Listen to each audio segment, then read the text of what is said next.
সমাধান চাও যদি জীবনে মরণে ফিরে যাও, খোঁজে নাও চোখ রাখো কোরআনে। সমাধান চাও যদি জীবনে মরণে ফিরে যাও, খোঁজে নাও চোখ রাখো কোরআনে। এ তো প্রিয় আমলার মুক্তির ডাক, এই যে প্রিয় খোদারি কালামে পাক। এই দুনিয়া ভাইরে সেই দুনিয়া, এই দুনিয়া ভাইরে সেই দুনিয়া, মুক্তি পাবে তুমি দোজাহানে। সমাধান সমাধান চাও যদি জীবনে মরণে ফিরে যাও, খোঁজে নাও চোখ রাখো কোরআনে। বলি লিল্লাহি তাকবীর, মাশাআল্লাহ। তাহলে আমাদের সমাধান যদি পেতে চাই তাহলে আমরা কোথায় আসতে হবে? কোরআন এবং হাদিসে, তাই তো নাকি? যাক, আলহামদুলিল্লাহ, আলোচনা বিষয়ের দিকে যাই। আজকের আমার আলোচনা বিষয় হলো সামাজিক জাহিলিয়াত। আল্লাহ রাব্বুল আলামিন বলেন, তিনি কি বলেন? আল্লাহ রাব্বুল আলামিন তিনি বলেন, অকুল জাআল হক ওয়া জাহাকাল বাতিল ইন্নাল বাতিলা কানা জাহুকা। যখন সত্য আসবে তখন মিথ্যা বিলুপ্ত হয়ে যাবে, কারণ মিথ্যা বিলুপ্ত হওয়ার জন্য আল্লাহর নবী সাল্লাল্লাহু আলাইহি ওয়াসাল্লাম এই পৃথিবীতে কেন এসেছেন? পৃথিবীতে তিনি কিসের জন্য এসেছেন? আল্লাহর নবীকে যখন আল্লাহ রাব্বুল আলামিন দুনিয়াতে প্রেরণ করেছিলেন, পাঠিয়েছিলেন, ওই জামানাটা ছিল জাহিলিয়াতি জামানা, ওই জায়গাটা ছিল জাহিলিয়াতি জামানা। ওই জামানায় কোনো রকমের শিষ্টাচার ছিল না, স্রষ্টার আইন পৃথিবীতে ছিল না। আল্লাহর নবী সাল্লাল্লাহু আলাইহি ওয়াসাল্লাম মানুষগুলোকে বলেছিলেন, তোমরা সেই রবের ইবাদত করবে এবং সেই রবের আইন তোমরা মেনে নিবে। শুধুমাত্র এই কথা বলার জন্য, সামাজিক জাহিলিয়াত তিনি উঠানোর জন্য আল্লাহ রাসূল সাল্লাল্লাহু আলাইহি ওয়াসাল্লাম মক্কার জীবনে আল্লাহ রাসূল ছিলেন কত বছর? তো মক্কার জমিনে আল্লাহ রাসূল প্রায় 53 বছর ছিলেন। আল্লাহ রাসূলের উপরে কোরআন নাজিল হয়েছিল 40 বছর বয়সে। তাহলে আল্লাহ রাসূল কোরআন নাজিল হওয়ার পরে আল্লাহ রাসূল দীর্ঘ 13টা বছর মক্কার জমিনে ছিলেন। কোথায় ছিলেন ভাই? মক্কার জমিনে রাসূলুল্লাহ কত বছর ছিলেন? প্রায় 13টা বছর ছিলেন। কেন ছিলেন? মানুষকে শুধুমাত্র বিভ্রান্ত পথ থেকে, মানুষকে বাতিলের দিক থেকে আল্লাহ রাসূল হকের দিকে এনেছিলেন। এটাই ছিল মূল উদ্দেশ্য আল্লাহ রাসূলের। আল্লাহর নবী সাল্লাল্লাহু আলাইহি ওয়াসাল্লাম মানুষকে বলেছিলেন, হে দুনিয়ার মানুষ, তোমাদের যে বাপ দাদার ধর্ম আছে, বাপ দাদার যে দিনগুলা তোমরা মেনে নিয়েছো, ওই দিনগুলা থেকে তোমরা ফিরে আসো। ওই দিন থেকে ফিরিয়ে না আসলে তোমাদের স্থান জাহান্নামে হয়ে যাবে, তোমাদের জায়গা জাহান্নামে হয়ে যাবে। নবীজি এই কথাটা মানুষকে বলেছিলেন। যেহেতু আমরা যদি এখানে যারা বসে আছি, আমি আশা করি সবাই মুসলমানের সন্তান, তাই তো নাকি ভাই? সবাই কিন্তু আমরা মুসলমানের সন্তান। আমরা মনে করি যে মরার পর একটা জিন্দেগি আছে, আমরা মনে করি যে মরার পর জান্নাত জাহান্নাম আছে। অতএব আমরা যেহেতু ইমানদার, অতএব ইমানদারের ভিতরে যদি কোনো ভুল ত্রুটি থেকে থাকে, সেই ভুল ত্রুটিগুলো আমাদের সংশোধন করতে হবে। সংশোধনের জন্য এরকম জলসা মাহফিলে আসে এবং মানুষগুলা কিছু কোরআন এবং হাদিসকে মেনে নেওয়ার চেষ্টা করে। বলছিলাম সামাজিক জাহিলিয়াত। এই সামাজিক জাহিলিয়াত নবীর জামানায় ছিল। আল্লাহ রাসূল সামাজিক জাহিলিয়াতের বিরুদ্ধে কথা বলেছেন। আল্লাহ রাসূল বলেছিলেন যে সামাজিক জাহিলিয়াত ছিল, সেই জামানায় প্রথা ছিল যে সন্তানগুলাকে, মহিলা সন্তানগুলাকে হত্যা করা হতো। এটা সামাজিক জাহিলিয়াত ছিল। আচ্ছা বলুন তো, এই রকম সামাজিক জাহিলিয়াত আমাদের সমাজে আছে না নাই? কথা বলেন, আছে না নাই? আছে না? সন্তান হত্যা করে এই রকম অনেক মানুষ সমাজে আছে। সেই জামানায় জাহিলিয়াত ছিল। কি জাহিলিয়াত ছিল? সেই জামানার মানুষেরা কোরআন এবং হাদিস যখন আল্লাহ রাসূল সাল্লাল্লাহু আলাইহি ওয়াসাল্লাম যখন কোরআন পড়তেন, তখন বেঈমানেরা এসে কোরআনকে ডিস্টার্ব করত। গান বাদ্য বাদ্যযন্ত্রণা তারা ওই জায়গা নাই, ওই অবস্থা আল্লাহ রাসূলকে বাধা বিঘ্ন করত। অতএব এইরকমগুলা অনেক এইরকম সামাজিক জাহিলিয়াত ছিল। এই সামাজিক জাহিলিয়াতের বিরুদ্ধে আল্লাহ রসুল কথা বলেছিলেন।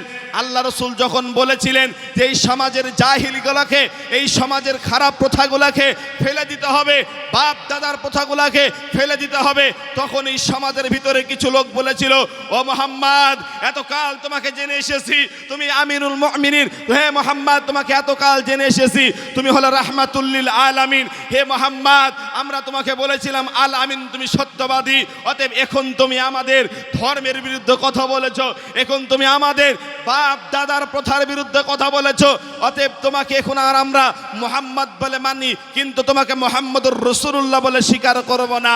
আল্লাহ রসুলের উপরে নির্যাতন শুরু হয়ে গেল, আল্লাহ রসুলকে নির্যাতন করলেন। আচ্ছা বলুন তো, আল্লাহ রসুল সমাজের জাহিলিয়াতের বিরুদ্ধে কথা বলার জন্য, তাই তো নাকি? এখনো যদি আপনি সমাজের জাহিলিয়াতের বিরুদ্ধে কথা বলেন, আপনারও ঠিক একই রাসূলুল্লাহর মতন অবস্থা হবে। আপনি যদি বলেন সমাজের বুকে আজকে এই সমাজে একটা একটা করে বলতে গেলে অনেক কথা বলার আছে, তবে আপনাকে কয়েকটি জাহিলিয়াতি প্রথা শিখিয়ে আপনাকে শুনিয়ে দিই বা দেখিয়ে দিই।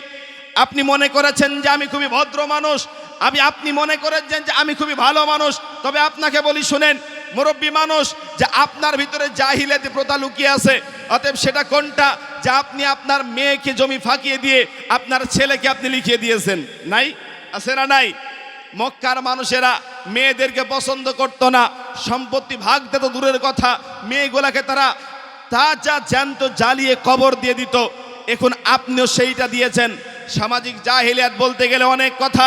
এই যে সমাজের বুকে কিছু যুবক যারা তৈরি হয়েছে, যারা বর্তমানে যুবক জেনারেশন এরা আছে, এরা কোরআন সুন্নাত তো দূরের কথা, কোরআন সুন্নাতের পক্ষে তো নাই, তারপরেও তারা জাহিলিয়াতে ভরপুর হয়ে গেছে। আপনি সমাজে দেখেন না, আপনার ঘরের ছেলেটা, আপনার ঘরের যে সন্তানটা আছে, ওই সন্তানটা একটা অমুসলমান বেধর্মীদের ধর্মে কোনো মূর্তি পূজার সামনে যে মূর্তির জন্য তারা রাস্তায় যে বন্ধুদের সাথে চাঁদা তোলে, আপনি চোখে দেখতে পান না। সামাজিক জাহিলিয়াত বলবো মানে কি? এই যে জলসার নাম করে মেলা বসিয়ে দেন, এটাকে সামাজিক জাহিলিয়াত কম নয়। শুনুন, কল্যাণ যদি পেতে হয়, কল্যাণ যদি আল্লাহর তরফ থেকে হয়, আল্লাহ রাব্বুল আলামিন বলেছেন ওয়া কানা হাক্কান আলাইনা নাসরুল মুমিনিন, সাহায্য অবশ্যই তারাই পাবে যারা হবে এক নম্বর ঈমানদার, মুত্তাকিনদের প্রতি আল্লাহ তাআলার নসর আছে, আল্লাহ তাআলা সাহায্য করে। হে যুবক ভাই, তোমাদেরকে বলছি শুনে রাখো, তুমি আজকে এত টাকা লক্ষ লক্ষ টাকা খরচ করিয়ে একটা জলসার ব্যবস্থা করিয়েছো, তোমার প্যান্টটা টাকলুর নিচে পড়ে আছো, তুমি একবারও ভাবলে না আল্লাহ রসুল বলেছেন যদি কারোর প্যান্ট টাকলুর নিচে চলে যায় পুরুষ মানুষের, তাহলে ওই স্থানটা জাহান্নামের আগুনে পড়বে। একবারও চিন্তা নেই, বিবেকে ভাবনা নেই, তুমিও সেই জাহিলিয়াতের ভিতরে পড়ে আছো। ওর জন্য একজন বিজ্ঞ ব্যক্তি বলেছিলেন, কোন ধর্মকে যদি শেষ করতে হয়, ওই ধর্মের ভিতরে একটা অনুষ্ঠান ঢুকিয়ে দিতে হবে, তাহলে ধর্ম শেষ হয়ে যাবে। আপনি মনে করেছেন যে একদিন জলসা দিব, এটাই দিন ইসলামের কাজ? কখনোই নয়, এটা কোনোদিন সম্ভব হবে না, আর কোনোদিন পূর্বেও হয়নি। আজকে অমুসলমান দিকে তাকিয়ে দেখেন, ওরা এইরকম করে ধর্মসভা না করলেও তাদের ধর্ম চলে আসছে। আপনি মনে করেছেন যে আমি একটা দিন জলসা দিয়ে সমাজের ভিতরে আমি অনেক কিছু করব। আজকে অধিকাংশ আপনি মানুষগুলোকে দেখুন, আলহামদুলিল্লাহ এখানে যারা যুবকেরা ব্যবস্থাপনা করেছে, এরা তো এখানে এই জলসাটা না দিয়ে গানের ব্যবস্থা করতে পারতো, কি বলেন? পারতো না, কিন্তু তারা করে নাই। আলহামদুলিল্লাহ বলেন, একটু জোরে বলেন আলহামদুলিল্লাহ। তারা জলসার ব্যবস্থা করেছে, অবশ্যই এটা একটা হিদায়াত পাওয়ার লক্ষণ। আমি দোয়া করি প্রতিটা মানুষকে আল্লাহ হিদায়াত দেখবেন, আল্লাহুম্মা আমিন। একটু জোরে বলেন আল্লাহুম্মা আমিন। তো বিষয়টা বলতে চাইছিলাম, সম্মানিত উপস্থিতি, মুহাম্মদ সাল্লাল্লাহু আলাইহি ওয়াসাল্লাম তিনি বলেছেন কিয়ামতের আগে অনেক জাহিলিয়াত দেখা যাবে। নবীজি বলেন আমার উম্মতের ভিতরে কয়েকটা পাপ দেখা যাবে, তার মধ্যে একটি পাপ হলো, নবীজি বলেন কিয়ামতের পূর্বে নেশাদার দ্রব্য মানুষ পান করতে শুরু করে দিবে। নেশাদার দ্রব্য মানুষ বিড়ি, সিগারেট, খৈনি, দাবা, মদ, তেরাঙ্গা, গুটকা, এইগুলোকে মানুষ পাপ মনে করবে না, এইগুলোকে মানুষ এমনি খাবে। নবীজি বলেছেন কিয়ামতের আগে আমার উম্মতের ভিতরে একদল লোকের চেহারা পরিবর্তন হয়ে যাবে। নবী সাহাবারা অবাক হয়ে গেলেন, আল্লাহর নবী, এটা কখনো সম্ভব হয় নাকি মানুষের চেহারা পরিবর্তন হয়ে যাবে? এটা আপনি কি বলেন? নবী আমার জানিয়ে দিয়েছিলেন, ও আমার সাহাবারা শুনে রাখো, কিয়ামতের আগে যখন তিনটি পাপ তোমরা দেখতে পাবে, এক আমার সমাজের মানুষেরা গান বাজনা বাদ্যযন্ত্র দিয়ে তারা সমাজ দেখে সমাজের ভিতরে নিজেও পাপী হবে এবং অপরকেও পাপী করবে। বলুন তো আজকে আমাদের ভিতরে পৌষ মাসে যখন আমাদের আজকে সমাজের মানুষেগুলা যুবকেরা বড় বড় ডিজে বক্স লিজিয়ে আপনার ঘরের সন্তানটাই ফিস্ট করে কি করে না, গান বাজিয়ে ডিজে বক্স বাজিয়ে যে মানুষকে নিজে তো পাপী হলোই, অপরকেও পাপী করালো, সমাজকেও পাপী করালো। নবী তারপরে বলেন গায়ক গায়িকাকে নিয়ে তারা গান করবে। ওই যে দেখতে পান না মেলা পঞ্চরাসগুলা হয়, আমি তো অবাক হয়ে যাই মুসলমান এলাকায় গানের বাজনা হয় কি করে।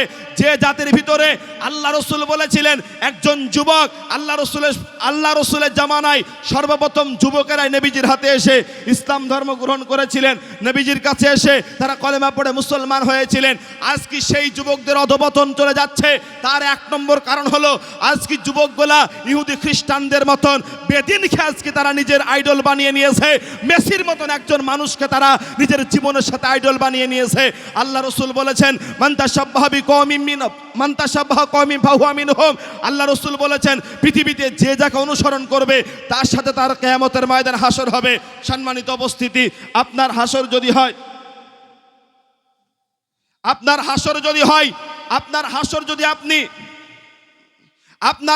যদি আপনি কার সাথে হবেন? সম্মানিত উপস্থিতি, আপনাকে আমি গুরুতরভাবে অনুরোধ করে জানাচ্ছি, ভালো করে মনে রাখবেন, কথাগুলো দিলের কান দিয়ে মনে করে শুনবেন। আজকে মনে করিয়েন না যে আপনার সামনে আমি আলোচনা করছি আর আপনি শুনছেন, এটা কখনো নাই। কথাগুলো বিবেক দিয়ে ভাবেন যে আপনার স্থান আপনি নিজে জাহান্নামী বানিয়ে নিচ্ছেন। আপনার সন্তানটা কোথায় গেল আপনি একবার দেখলেন না? নবীজি বলেছেন পৃথিবীতে যে যাকে অনুসরণ করে চলবে তার সাথে তার কিয়ামতের ময়দান হাসর হবে। আপনি ভাবলেন না আপনার যুবক ছেলেটা কোথায় গেল? আপনি একবার ভাবলেন না আপনার মেয়েটাকে আপনি কলেজে পড়ালেন, আপনি আপনার মেয়েটার মোবাইলটা একবার দিয়ে দেখবেন কত যুবকের নাম্বার লুকিয়ে আছে। আপনি একবারও কোনোদিন বললেন না যে আপনি বাপ হয়ে একটা সন্তানকে আপনি জাহান্নামের দিকে নিয়ে যাচ্ছেন। সম্মানিত উপস্থিতি, ভালো করে শুনে রাখুন, আল্লাহর নবী সাল্লাল্লাহু আলাইহি ওয়াসাল্লাম জানিয়ে দিয়েছেন উম্মত তোমাদের ভিতরে যখন তিনটি পাপ পাবে। কয়টা পাপ? তো তিনটি পাপ যখন তোমাদের ভিতরে যখন তোমরা দেখতে পাবে তখন তোমাদের ভিতরে তিনখানা গজব আসবে। এক, নবী বলেন আমার উম্মত যারা আমার দুনিয়াতে উম্মত আছে এরা মদকে হালাল মনে করে নিবে, মদ পান করাকে কোনো পাপ মনে করবে না। এরা মদ এমন করে ভক্ষণ করবে মনে করেছে এটা কোনো গুনাহ হবে না। ওর জন্য একটা মুরব্বী এত বড় বড় মুখে দাড়ি নিয়ে তারপর একটা বিড়ি টানে, লজ্জা লাগে না একটু? বড় আফসোস লাগে। এইগুলা অনেক মানুষকে আমি চোখের সামনে দেখেছি আব্বা, যে আমাদেরকে দেখার সাথে সাথেই বিড়িটাকে ফেলে দেয়। কেন? আপনি আল্লাহকে ভয় করলেন না, আপনার ভিতরে রবের ভয় নেই। আপনি মনে করেছেন যে মাওলানা মৌলভীদেরকে দেখলে বিড়ি ফেলে দিবেন। আপনাকে দেখেছেন একজন, তিনি কে? একটু জোরে বলেন, তিনি কে? একজন দেখেছেন, তিনি হচ্ছেন আল্লাহ। আপনি এত বড় বড় মুখে দাড়ি নিয়ে আপনি যখন বিড়িতে টান দেন একটা মুখে আপনার বাঁধে না? আপনার বিবিকে একটু বাঁধে না? যখন আপনার মুখের পানটা যখন আপনি চাবিয়ে চাবিয়ে যখন পিকটা ফেলেন রক্তের মতন দেখা যায়, আপনি একবার ভাবলেন না এই পানটা আমি খাচ্ছি, এই পানের ভিতরে জর্দা আছে, এই জর্দাটা আমার জন্য খাওয়া যাবে কি না যাবে? আলেম ওলামা বলে, আপনি কি কোনদিন শোনেননি? বলেন, আপনি বলেন নিষেধাদ্রব্য জিনিসগুলাকে আপনি কি মেনে নিয়েছেন? আপনি নিষেধাদ্রব্য জিনিসগুলাকে আপনি নিজের মনে করেছেন যেটা আমি খাচ্ছি আমার জন্য জায়েজ নাকি? কথা বলেন, হারাম। নবীজি বলেন এক নম্বর তারা নিষেধাদ্রব্য জিনিসকে তারা কি ভাববে? তারা দুনিয়াতে নিষেধাদ্রব্য জিনিসগুলোকে তারা মনে করবে এটা কোনো পাপই নয়। দুই নম্বরে নবীজি বলেন, আল্লাহ রসুল তারপরে বলেন বাদ্যযন্ত্র তারা হালাল মনে করে নেবে।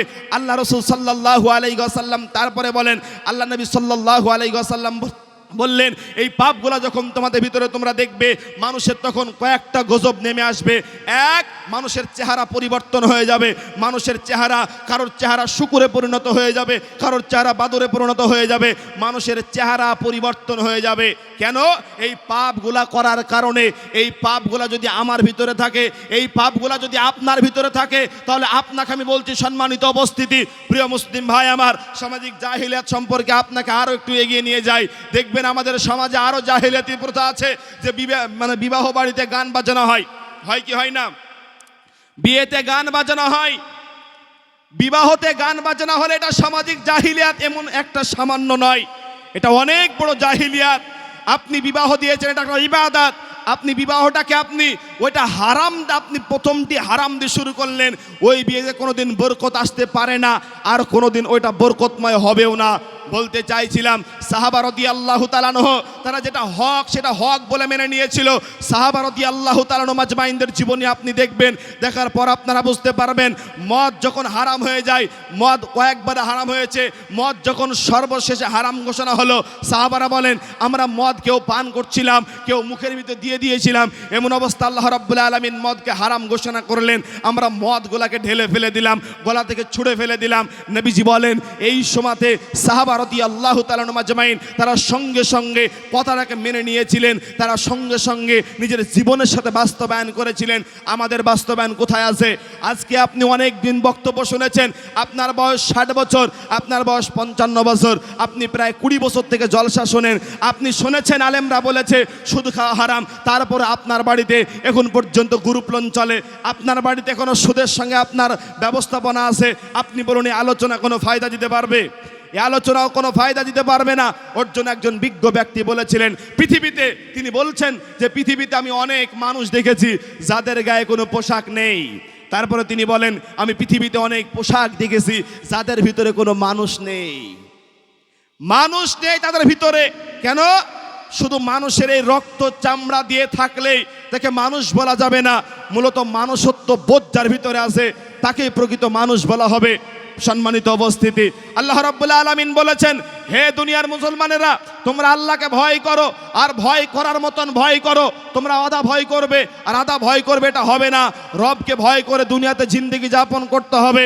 আর সমাজের যে ভিতরে জাহিলিয়াতি প্রথাগুলো আছে তারপর আপনাকে একটু দেখিয়ে দিয়ে যায়, ওই যে আপনার মেয়েটা রাস্তা দিয়ে এখন পর্যন্ত চলে, মা এবং মেয়ের বয়স হতো 16 বছর, মা এসেছে বুরকা পরে আর মেয়েকে পরিয়ে দিয়েছে সামান্য একটা উড়না, মাথায় উড়না নেই, তারপর আবার কানে দুল, আবার অনেক কি আর যেগুলো মানে মানুষকে প্রচার করে এবং মানুষকে দেখানোর জন্য সাজগোজ করে বেরিয়ে এসেছে। মা বিটিতে আবার জলসা শুনতে এসেছে, রাস্তার উপর আপনি ঘুরিয়ে দেখেন কত মেয়ে সাজগুজ করে যায়, ওই মেয়েটা কিন্তু আপনার, ওই মেয়েটা কিন্তু আমার, অতএব এটা আপনার দায়িত্ব। আপনি একবারও কি বলতে পারেন না যে মা তুমি আমার বেপর্দায় চলবে না, এ মা তুমি যেন এরকম করে চলবে না, এইটা আপনি বলতে পারেন, তারপরও আপনি বললেন না, তারপরে আপনি সমাজের বুকে এইরকম করে আপনি চললেন, এটা কখনো হবে না বা কখনো হয়নি, হবে না। বলতে চাইছিলাম একটু যুবকদের সম্পর্কে বলি। আজকে যুবকদের পরিস্থিতি বলতে গেলে অবাক লাগে ভাই। আজকে যুবকেরা কোথায় দাঁড়িয়েছে? আজকে যুবকদেরকে যদি বলা হয় মসজিদের দিকে চলো, তখন যুবকরা বলে যে এখন আমার সময় আছে, এখন আমার অনেক সময় বাকি আছে। ও যুবক ভাই তোমাদেরকে বলছি, দেখতে পেলে না অনেক মানুষ একই সাথে চলতে চলতে তোমার অনেক বন্ধু আছে রাস্তাতে অ্যাক্সিডেন্ট হয়ে মারা যায়, তারপরে তুমি ভেবেছো অনেক দিন আমি বেঁচে থাকবো। আজকে যুবকদের পরিস্থিতি এত খারাপ হয়ে গেছে, আজকে সমাজের বুকে মসজিদে হাইয়া আলাস সালাহ বলে আজান দেওয়া হয়, এই যুবকদেরকে মসজিদে পাওয়া যায় না। এই যুবকদেরকে পাওয়া যায় কোথায়? ক্যারাম বোর্ডের জায়গায়। এই যুবকদেরকে পাওয়া যায় কোথায়? তো লুডুর আড্ডাতে, তাসের আড্ডাতে এরা বসে বসে দিন রাত ঘন্টার পর ঘন্টা তাস খেলতেছে। আজকে সমাজের বুকে আর একটা বড় জাহিলিয়াত হলো, এই সমাজের বুকে যোগ্যপূর্ণ ব্যক্তিদের আমরা যোগ্য জায়গায় সম্মান দিতে পারলাম না। আজকে মানুষদের মাথা নষ্ট হয়ে গেছে, আজকে মানুষদের মনে করেছে বিবেকওয়ালা মানুষ সমাজে একেবারে কম। আজকে যে ব্যক্তি যোগ্যপূর্ণ জায়গায় তার আমরা হক আদায় করতে পারলাম না। আমরা মনে করেছিলাম একজন বিজ্ঞ ব্যক্তিকে আমরা সেই জায়গায় যদি বসাতে পারতাম আজকে আমাদের সেই জায়গাটা অনেক সুন্দর হয়ে যেত। অতএব আমি আপনাদেরকে বলতে চাই, আমরা যারা দুনিয়াতে জিন্দেগি যাপন বেঁচে থাকবো শুধুমাত্র আমরা হকের দাওয়াত দিব। আল্লাহর নবী সাল্লাল্লাহু আলাইহি ওয়াসাল্লাম যখন মক্কা বিজয় করলেন, মদিনা থেকে যখন মক্কা বিজয় করে আসলেন, এসেই দেখলেন আল্লাহ রসুল কাবা ঘরের ভিতরে ছবি মূর্তি আছে। আল্লাহ রসুল দেখলেন যে কাবা ঘরের ভিতরে ছবি মূর্তি আছে। আল্লাহর নবী একটা হাতে লাঠি নিলেন, লাঠি নেওয়ার পরে বললেন যে ওয়াকুল জাআল হক ওয়া জাহাকাল বাতিল ইন্নাল বাতিলা কানা যাহুকা। নবীজি লাঠিটাকে নিয়ে ছবির উপরে মেরে ভেঙে কুটকুট মানে গুড়িয়ে দিলেন, কুটি কুটি করে দিয়ে বললেন যখন সত্য আসে মিথ্যা বিলুপ্ত হয়ে যায়। জাহিলিয়াতি মানে ওই যে আপনার ঘরে একটা আপনার ঘরে একটা ছেলেকে বাথরুম করাবেন, বসিয়ে দিয়েছেন, তো ওইটা একটা একটা ঘোড়ার আকৃতি, আপনি পুতুল কোণে ঘরের ভিতরে সাজিয়ে রেখেছেন, আপনি আপনার আব্বার ছবিটা ঘরে বাঁধিয়ে রেখেছেন, আপনিও কিন্তু কিয়ামতের ময়দানে মুশরিকদের কাতারে দাঁড়াবেন। অতএব আপনাকে আমি বলতে চাই, যদি আপনারা চান যে জীবনে বাঁচবো, আল্লাহর কাছে আমরা বেঁচে যাব, রবের কাছে আমরা বেঁচে যাব, সম্মানিত ভাইরা আমার, আপনি দুনিয়াতে বাঁচবেন। তার ভিতরে একটা কথা বলি, সমাজের বুকে আপনি যদি মনে করেন যে আমার অনেকটা ফায়দা হবে, জলসা শুনে আমি কিছু পাবো, তবে আপনাকে এই জলসাটা নিজের বাস্তবায়নের সাথে, জীবনের সাথে মিলাতে হবে। অতএব আমরা যারা দুনিয়ার জিন্দেগি যাপন করতে চাই বা জিন্দেগি যাপন করব, কোরআন অনুযায়ী আল্লাহ তাআলা যে কথা বলেছে, রাসূলুল্লাহ যে কথাটা বলেছে, এই কথা অনুযায়ী আমরা জিন্দেগি যাপন করব। আল্লাহ রসুল যেটা বলে গেছে, আমাদের ভিতরে যেন সেই কথাগুলো না থাকে। আপনাকে আমি বলি ভাই, আজকে আমাকে আপনাকে বড় খারাপ লাগে, বড় দুঃখ লাগে, বড় বেদনা লাগে। আজকে আপনি গোটা বিশ্বের দিকে তাকিয়ে দেখুন, গোটা বিশ্বতে আজকে মুসলমান নির্যাতিত, গোটা বিশ্বের ভিতরে মুসলমান অবহেলিত। কেন? মুসলমান আজকে কোরআন এবং হাদিস ছেড়ে চলে গেছে। আজকে মুসলমান কোরআন এবং হাদিসটাকে দেখতে চায় না। আজকে আপনার ঘরে একটা কোরআন পাওয়া যাবে না, আপনার ঘরে আজকে কার্ল মার্কসের জীবনী পাওয়া যাবে, আপনার ঘরে একটা আপনার ঘরে কোনো রকমের কোনো ভালো একটা বই ইসলামিক পাওয়া যাবে না, আপনার ভিতরে গল্পের বই পাওয়া যাবে। অতএব আপনাকে আমি বলতে চাইলাম যে সামাজিক জাহিলিয়াতের কথা বলতে গেলে আপনার ঘর থেকে শুরু করে একটা মানুষ কবরে যাওয়া পর্যন্ত প্রতিটা জায়গাতে জাহিলিয়াতে ভরপুর আছে। সম্মানিত উপস্থিতি, আপনাকে আমি বলতে চাই যে এই বিষয়টার উপরে আলোচনা করলাম যে জাহিলিয়াতি প্রথা কি। আমি কয়েকটা কথার ভিতরে আলোচনার দিকে শেষের দিকে যাব, তার ভিতরে কয়েকটা বিষয় আপনাকে বলি। আপনি যখন মনে করেছেন যে আমি আমার এই ভিতরে পূর্ণাঙ্গ জীবন ব্যবস্থাকে আমি মেনে নিয়েছি, আল্লাহর কসম করে বলবো, একজন মানুষ যদি ভাবে আমি সম্পূর্ণ সব কিছু জানি, আমি সাথে সাথে বলবো যে ওই মানুষটা সম্পূর্ণভাবে মূর্খামি এবং সম্পূর্ণভাবে লোকটা ভুলের ভিতরে আছে। বলুন তো, একজন মানুষ কি পূর্ণাঙ্গ মানুষ হতে পারে? এ ভাই বলেন, কেউ কি পূর্ণাঙ্গ মানুষ হতে পারে? সবাই ভুল আছে না নাই? সবাই আমরা ভুল করি, আতে ভুল আমাদের হয় এবং হবে। নবীজির হাদিসে আছে, রাসূলুল্লাহ বলেছেন প্রতিটা বানি আদমি ভুলের ভিতরে। অতএব আমরা যারা ভুল করার পরে ভুল হয়ে যায়, তারপরে আমাদের একটা আছে, সেটা হচ্ছে তওবা ইলাল্লাহ, আল্লাহর দিকে ফিরে আসতে হবে, তওবা করতে হবে। আমাদের সকলকে তওবা করে রবের দিকে ফিরে আসতে হবে। ভাববেন না যে আমি আজ তওবা করব, কাল তওবা করব, এটা নয়। কখন আমাদের মউত এসে যাবে আল্লাহ ছাড়া কেউ জানে না। জানে নাকি ভাই? কথা বলেন, আল্লাহ ছাড়া কেউ জানে কখন মউত এসে যাবে? দেখতে পান না আপনারা, একটা বাপের 5টা সন্তান, বাপ বেঁচে আছে সন্তানকে এইরকম করে বাপ নিজের সন্তানকে নিয়ে কাফন পরিয়ে জানাজার পরিয়ে দাফন করে দিয়ে আসলো। অনেক মানুষ এখানে বসে আছে, সন্তান বেঁচে আছে, বাপ মারা গেছে। এমনও মানুষ আছে যে বাপকে কবর দিয়ে আসলো, সন্তান আজকে সেই বাপের জন্য চোখে পানি ফেলে। মানুষ বড় অকৃতজ্ঞ। অতএব সে রবকে ভয় করে দুনিয়াতে জিন্দেগি যাপন করতে হবে। আল্লাহকে যদি আপনি রাজি করে এই দুনিয়া থেকে চলে যেতে পারেন, আপনার জন্য জান্নাত আছে।